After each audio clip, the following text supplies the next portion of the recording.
Chittagong city কর্পোরেশনের mayor হিসেবে বিএনপির প্রার্থী শাহাদত হোসেনের পক্ষে রায় দিয়েছেন নির্বাচনী ট্রাইব্যুনাল। নির্বাচনের প্রায় ৩.৫ বছর পর শাহাদত হোসেন চট্টগ্রাম সিটির মেয়র হলেও এখনই চেয়ারে বসতে পারবেন না। নির্বাচন কমিশন না থাকায় গেজেট নিয়ে আইনি জটিলতা রয়েছে। মঙ্গলবার চট্টগ্রাম সিটি কর্পোরেশন নির্বাচনের আগের ফলাফল বাতিল করে ডাক্তার শাহাদাত হোসেনকে মেয়র ঘোষণা করেন নির্বাচনী ট্রাইব্যুনাল।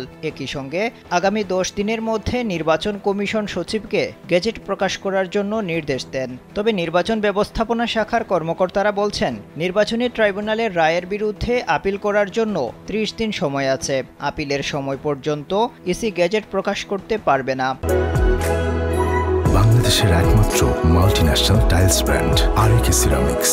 এই সময়ের মধ্যে বিবাদী পক্ষ বা সংক্ষুব্ধ কোনো পক্ষ যদি আপিল করে, তাহলে আপিল নিষ্পত্তি হওয়ার আগ পর্যন্ত কোনো সিদ্ধান্ত নেওয়া যাবে না। আবার কোনো ভোটের গেজেট প্রকাশ করতে হলে পুরো কমিশনের অনুমোদনের প্রয়োজন হয়। বিগত কমিশন পদত্যাগ করায় সে ধরনের কোনো অনুমোদন নেওয়ারও এখন সুযোগ নেই। তাই নতুন কমিশন নিয়োগ না হওয়া পর্যন্ত কেউ আপিল করলেও গেজেট প্রকাশ করা যাবে না।